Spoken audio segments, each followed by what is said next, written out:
She grabbed my hand, girls rescue, met the bar, witness said, tears fled the head, I'm waiting, I dare, she tweet, I guess she confess, she thinking less, not drinking less, bathroom says, best to get spontaneous, I stereotype, put to rest tonight. Imagine, believe, and achieve, it works. Skyline as I rise like fireworks. Smell through the back, don't touch my perk, nigga, that's work. Hello, everybody, and welcome to this edition of After the Storm. I'm your host, Matt Clark. The Thunder lost tonight, 102-104, gave a good effort, but once again came up short. The Thunder now dropping to 14-29. We're kind of on a little slide right now, the last few games, but we've got to do better. We don't match up well with the Mavs at all. I think that they just a little bit too quick for certain lineups that we put together. They're just too quick for us. But at the same time, we can match them in certain lineups, I think. But the question is, can you maintain that when you substitute? If you can't match, it hurts us, and that's exactly what happened tonight. My keys for the game were keeping Luka from running the offense, number one. Number two, keep them off the boards. Number three, run our half-court offense, which means SGA has to get off to a good start, which allows everybody else to play relaxed and under control and not to try to do too much. And if he starts out good, he starts scoring, like I've said many times. Once he gets going, it allows everybody else to kind of play under control, not to try to do too much and try to do more than what they can, and that gets us in trouble. Basically, what happened in the first quarter, our transition defense was about a 4. We just couldn't get back and couldn't stop them. Luka's just too good, and then Tim Hardaway Jr. Did his work on us tonight too as well.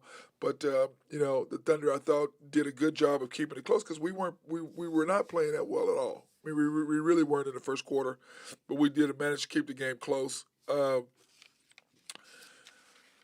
The one that I do like the fact that that Giddey and SGA, Coach D, has now kept one or the other on the court at all times. I think he's done with the experiment and just realized that doesn't work, and I've been harping about that for a while. And the last couple of games he has done that, especially tonight. He was really consistent in either SGA or Giddey has to be on the floor. You cannot have both of them off. There's just they both can't be on the bench at the same time. It's just we just have nobody who can control the basketball. Nobody can keep our offense under control and have guys just running around, running amok, just going here and there. It doesn't work well for us. So I thought he did a great job of that. Of putting those two on the court or staying with that, keeping one or the other on the court and keeping them both together. And once again, we're not finishing at the rim. In the first quarter, we were not finishing at the rim. I don't know what the situation is. I don't know if we're just going too fast or we're out of control or we're just doing something. And the defense is coming over, yes. But, guys, it's not that hard to finish at the rim. You just got to know what you're doing. You got to be able to come, like I always teach my kids. The first guy who's guarding you, he doesn't matter. The second guy is the guy that's going to be meeting you when you come into him. The third guy is the guy on the opposite side of the court. That's the guy you got to look at. So when I'm attacking the basket, I'm going, okay, this guy guarded me. He don't count.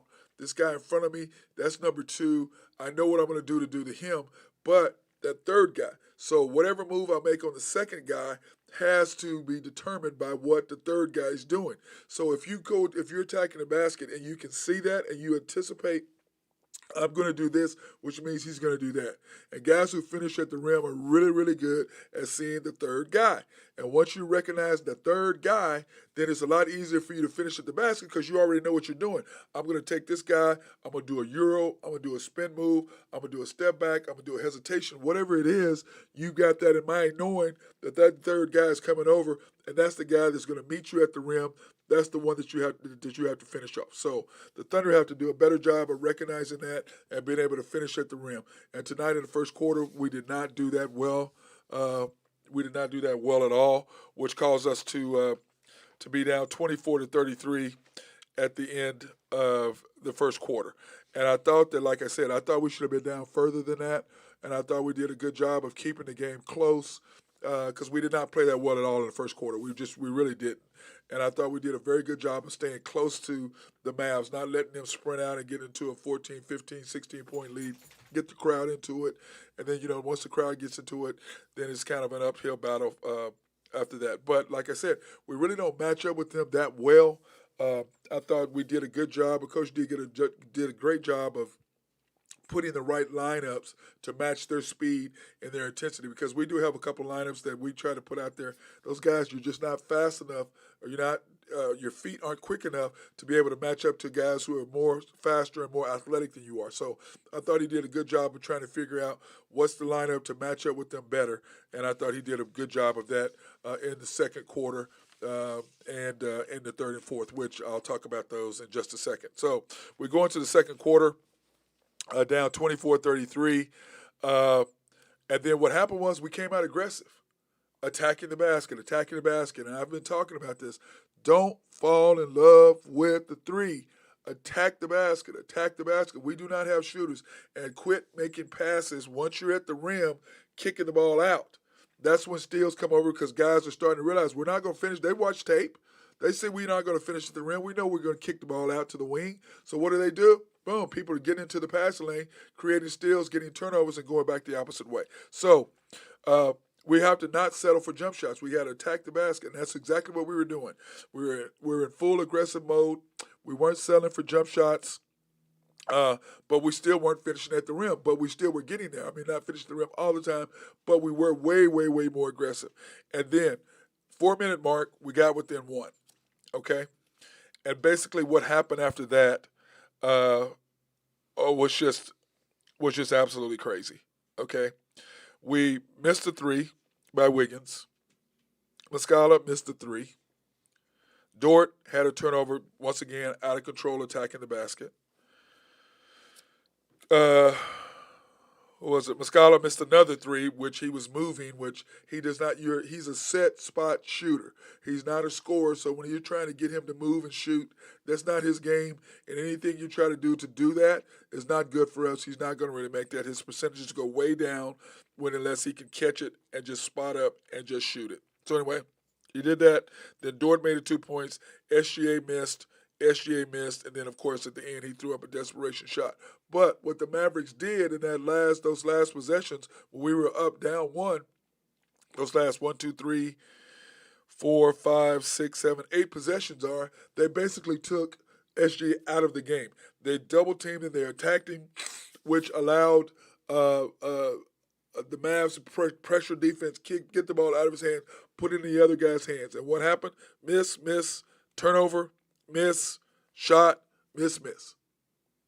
The Mavericks did a great job of that, and that's what happened. So we ended up being 3 for 17 for threes, okay?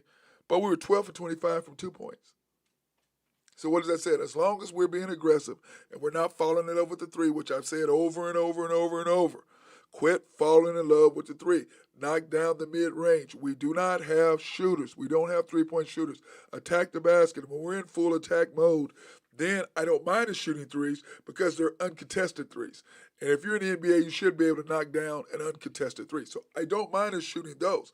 But the problem is we're trying to shoot the ball on threes with somebody guarding us. Okay? You can't guard. Back up. Let us knock down the three wide open. Shoot those all day long. Have no problem with those. But the problem is once we make one, all of a sudden we're a shooter and we're going to force one up with somebody in our face. Not happening. Boom. Ball kicks off. They go the other way, get a basket. So, but anyway, I want to credit to the Mavericks. They did a great job of taking SG out of the game because when we made that run to get down one, they did a great job of turning it up. It was 41-40, and then they made a run on us and they finished, 41-40? They finished on a 12-2 run. Okay? And that's simply because they took the ball out of our hands. They took the ball out of SG's hands. They forced everybody else to do something with it. And then instead of us taking our time, trying to run the offense, what we did is we started jacking up threes. And I'm sorry, we're just not a three-point shooting team. 3 for 17 tells y'all need to know about that, okay? And I will say this. We've got to just stop making bad decisions offensively. We do have a good team. We do have some good pieces. But they all have to flow together, and they all have to flow through Shea. It has to start with him. And like I said many times, once he gets in a groove, once he starts being aggressive and attacking the basket, it opens up everything else, and then everybody else relaxes. Then all of a sudden, there's open three. There's open three. There's open three. Here's a cutter. Here's this. Here's that. Our defensive intensity picks up. All of a sudden, we're in a passing lane. We're rebounding. We're slapping away. And I want to say that I thought we did a fantastic job in the second half, keeping them rebounding and blocking out and protecting the paint by committee. And SGA had two great plays on Porzingis, on an alley-oop, got the ball away, and came over the top, got a steal, got his hand on the ball. So he did a great job, and we did a great job in the second half of keeping them out of the paint by committee. Everybody closing in, everybody rebounding, because once again, we do not have a rim protector, and we do not have a big man. And I think once we do address that issue of just having a presence inside, somebody who can at least alter shots somewhat or do something and grab rebounds, at least compete with a Jokic or somebody like that, I think that'll help our team out because we do have some good pieces. Like I said, I'm pretty pleased with what the pieces that we have. We're just missing a couple. So if we could get them through the draft or through the trade to get some, because we have tons of picks. But it's a matter of our scouting service being able to find the right guys who can knock down the shots and who can rebound. That's what we're missing. If we can get those two things, I think the Thunder will be off and running because we do have a good nucleus with SGA, Giddey, and Dort when he plays within himself and starts thinking that he's All-American and he can start All-Pro and can go start doing something. Once he figures that out, we'll be fine. So starting the second half, third quarter. I don't really understand the different starting people that he has going out there. To me, our starting lineup should be the same, always. You should have SGA, Dort, Giddey, Earl, Wiggins. Basically should not be starting. You've tried that. It doesn't work. Okay? Let's just get off that. That's going to be your starting five. Just leave it at that. Start the first half. Started the game. Start the second half. That needs to be your five. Stick with it. Go. You're trying to put Baisley in there. He's not the guy. I don't know why you're trying to promote him to be. He ain't the guy. Okay? He's just not it. No matter how much you want to try to turn him into it, he ain't it. Okay? Now, we all see that. And we all don't believe the hype that you're trying to throw out there. It ain't what it is. He's not the guy. Okay? So let's just go on and back off of that. Let's go ahead and get Wiggins in there. Give this young guy some playing time. Give him some confidence. Let him go. Okay. And the second thing is, we have to stop missing at the rim. You have to finish. You have to finish. Like I said earlier, I just addressed that on what you need to do to be able to do that. How do you finish at the rim? It's not hard. You just got to figure it out. Told you what to do. The third thing is we got to not get back on defense. We got to get back. We didn't get back in the second quarter, which allowed that run to happen because we took some bad shots. We didn't get back in transition, which allowed them to get some. So we have to do that. And then the fourth thing is our perimeter defense was lacking. Okay? Perimeter defense, you got to get on them. You can't let them just go to the basket whenever they want, pass the ball, get wide open looks. You can't do that. You got to be able to squeeze them off in the middle. Everybody's got to rotate over, get a hand in somebody's face, or make them have contested shots. That's how you come back in games. That's how you get back into it. Okay? Because we don't have an inside presence. That's what needs to happen. Now, we did make a run. And when we made that run, we had SGA, Dort, Wiggins, Robinson Earl, and Giddey. That's when we made that run, okay? That's when we made the run, which should be our starting five. That's when you made that run. 72-77, we went on a 24-7 run to end the third quarter. 4 for 9 from 3. And why is that? Because we're shooting wide open shots. I have no problem with the Thunder shooting threes as long as they're wide open. But the biggest issue that we have is that we try to take shots with people in our face. We make one, all of a sudden we're a shooter. No, you're a shooter because you're wide open. You're in the NBA. You should be able to knock down a wide open three. You should be able to knock down a wide open mid-range. You don't have to shoot the three every time. If a guy's running at you, pump fake, one dribble, pull up and knock down the mid-range. Okay? Basketball is not difficult. Why you got to knock down the three? No, you're missing them. If you're a 25% shooter or a 30% shooter from three, why are you shooting threes? If you're wide open, yes. But if somebody's running at you, pump fake, sidestep, knock down the mid-range, or shoot a teardrop or a floater to the basket. Okay? Not difficult. But when you do those things, what happens? We go on a 24-7 run to end the fourth quarter, the end of the third quarter.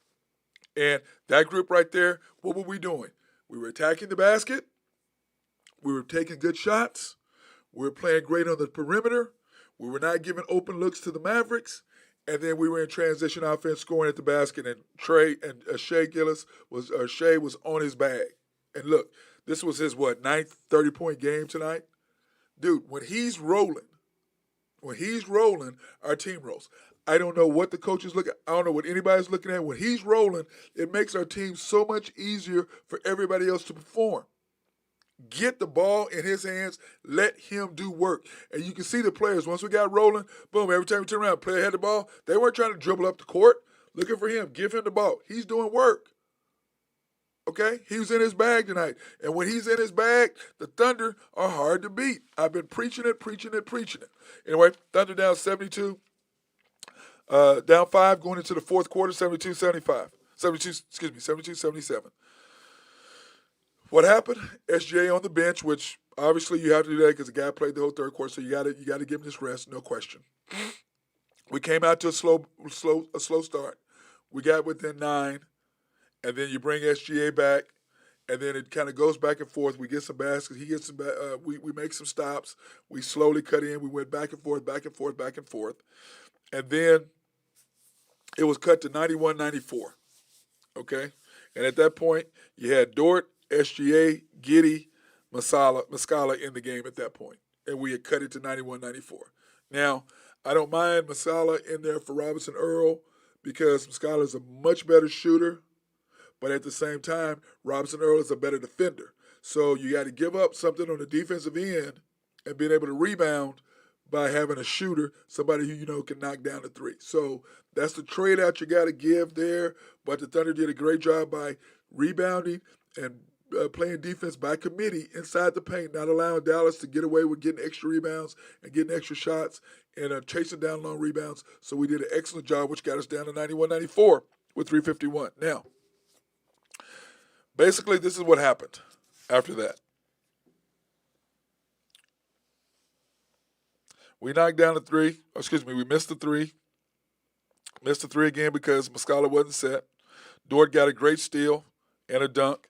Then Dort comes back and fouls right away. Okay, well, the Mavs knocked down the three to make it 91-97.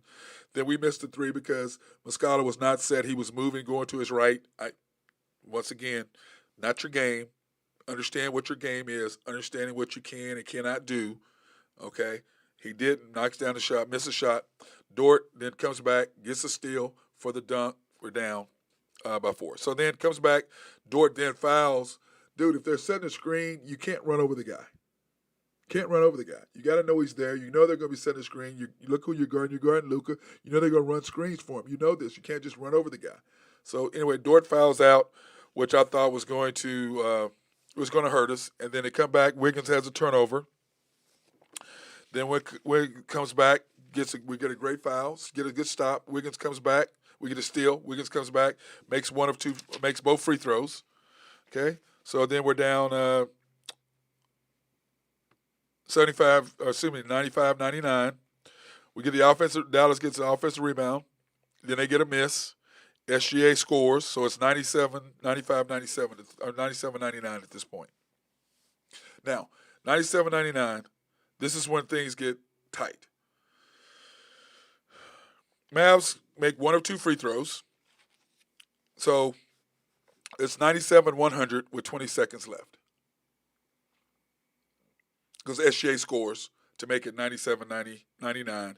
We foul, they make one of 2. So it's 97-99, 20 seconds left.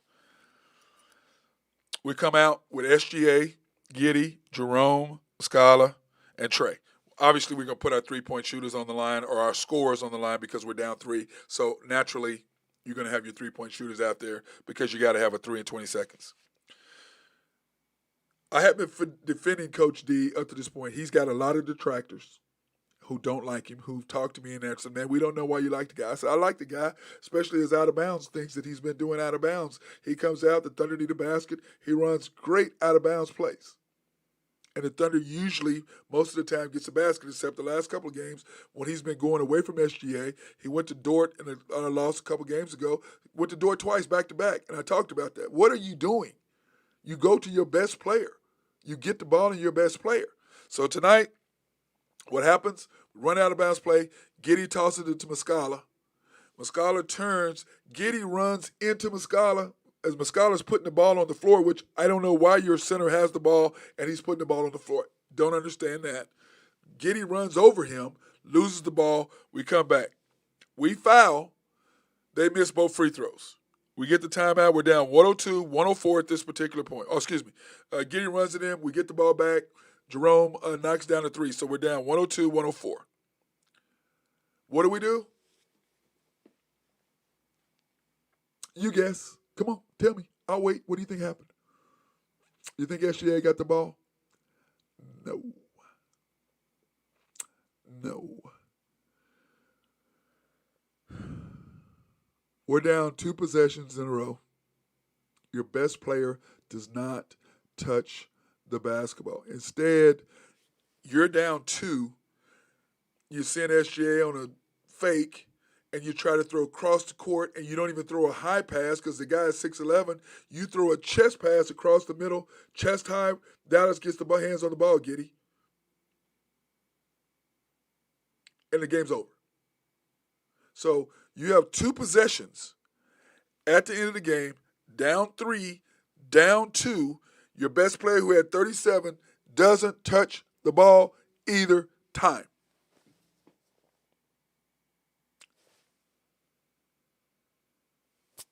What happens? Your best player has to touch the basketball. The play has to run through him. With 2.9 seconds to go, you're down 2, and you try to throw a cross-court pass to Muscala, who's got to shoot the ball on the run, and then Trey Mann is running over to him, bringing his man over there. So you pass to Muscala, Giddey brings his man in, runs into Muscala.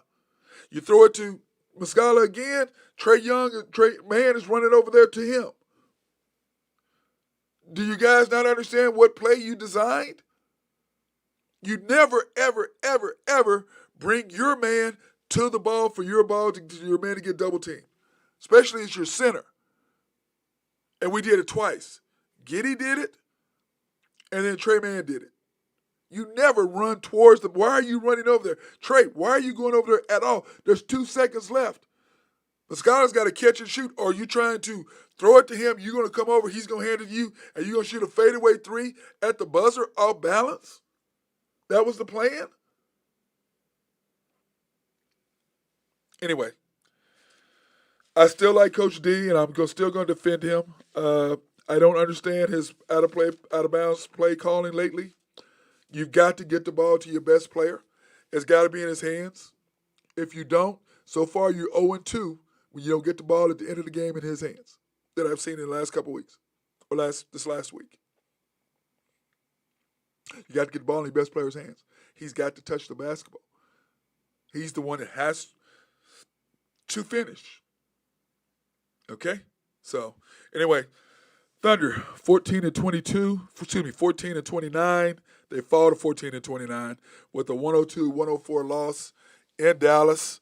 We have Wednesday night. We have to go to. We have a crazy road game because now we got to go to San Antonio on Wednesday, and then to Charlotte on Friday. So this is going to be an interesting week for the Thunder to see what they can do to rebound from this week. We got to get off this slide that we're on. We got to get back into winning ways. We can't lose one, win one, lose one. We need to go on a 2, 3, 4, 5-game winning streak to kind of get some more confidence going into the All-Star break.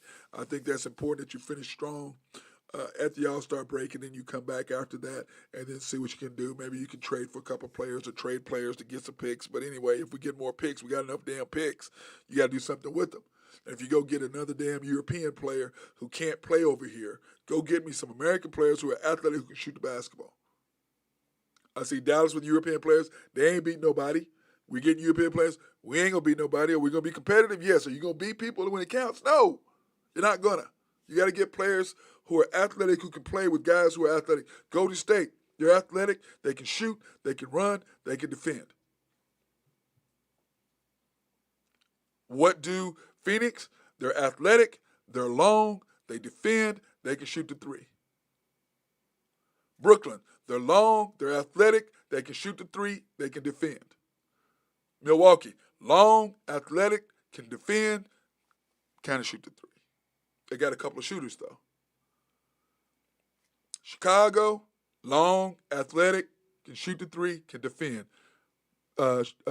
Miami, long, athletic, can defend, can shoot the three. That's the recipe.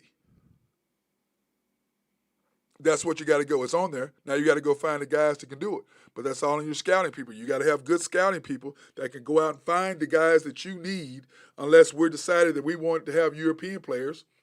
We want to be the American version of the European team, then we're not going to compete.